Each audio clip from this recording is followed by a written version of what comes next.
disconnect the front stock O2 narrowband sensor, which is secured to the cross member of the frame. Just going to just cut these two. And just as with the rear, we're going to lift up on the clip, work it apart, take our supplied cover, snap on there. We'll leave that up in there for now. Lubricating, light penetrating oil on the threads. Little shot there. And with it unplugged, we can now remove the narrowband stock. Inserting our tool. A little snug. Break it loose. Most of the time, once you get them loose, they'll unscrew pretty easily. To reach up in there.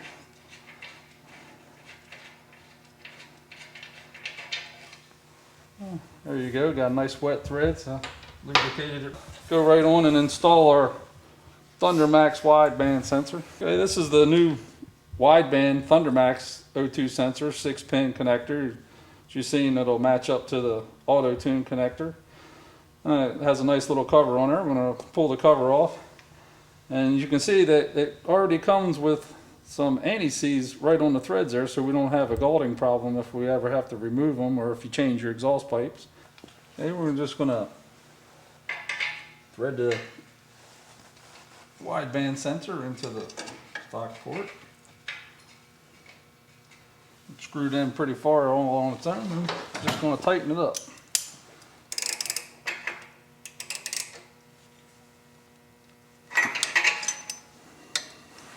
With the O2 sensor tight, just feed the wire back behind the frame, bring it out on the other side, and it'll get tied back pretty much in the same location as the stock one. We'll keep the stock lead up there. And we'll get some wire ties and tie that up. Just gonna stick the wire tie back in the original hole. The other one was the stock. I'm gonna make sure we capture the capped off stock wiring harness and snug it up. The original O2 sensor wire and the ThunderMax O2 sensor wire. Pull our clutch cable back up into play here. Snug the wire tie up. Working really close to the transmission cover, which is chrome. Well, we don't want to mess that up, scratch it or dent it in any way. We're going to lay a shop rag, ordinary shop rag over it. And once again, give it a little squirt, WD, or some light penetrating oil. And we can go ahead and work it like we did the front one. Make sure we get that lubrication in there because it is an exhaust pipe. This one's coming out real good. And then you got your stock narrowband sensor removed. You know, once you remove the cap, you want to make sure that you do have the anti-seize on there. So if you ever replace the pipes and want to remove it, the 6-pin connector, we're just going to slip it right on in there. And we're just going to go ahead and install the ThunderMax wideband sensor in the pipe.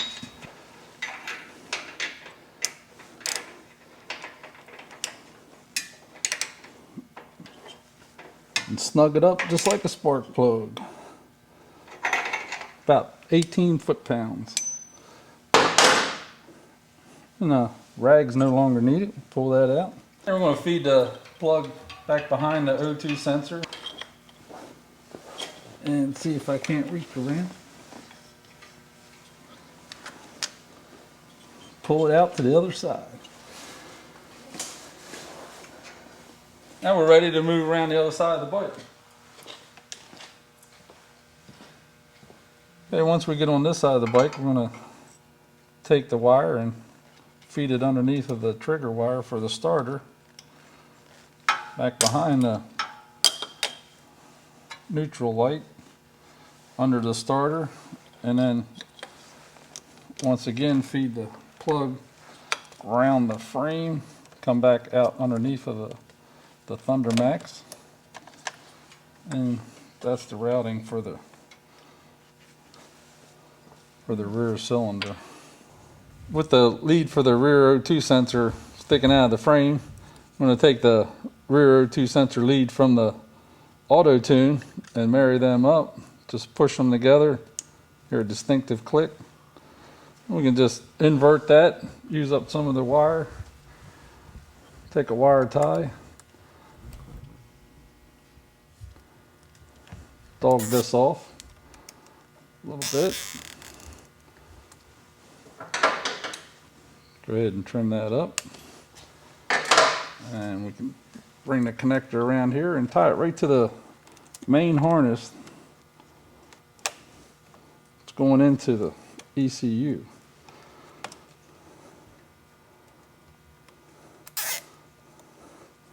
I'll tuck it back underneath. Snug your wire tie up, and it's nice and secure. And once again, trim your wire tie. Okay, we're going to return to the front O2 sensor wire, and I'm going to take that, just feed it down. It's a pretty good size opening behind the brake pedal, and go in between the frame and the engine. Let it dangle out the bottom here. Then we'll step down here, grab our lead that we had put into place before. It's the front O2 cylinder lead. And we're going to bring the leads together, plug them in, 2 6-point. And we'll just tie it right to the original wiring harness. Slip a wire tie in between the frame and the wiring harness, and circle it back around the ThunderMax wiring harness.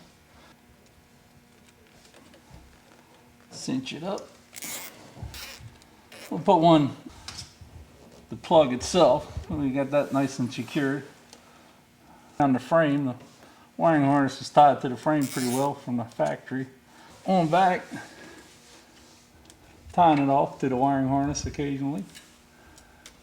Get it nice and secure so it's not flapping around.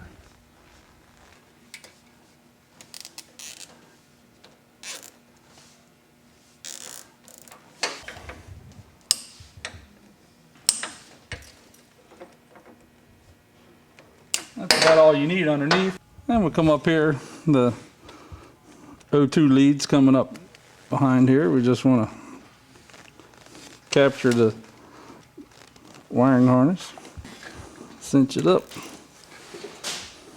snip it off.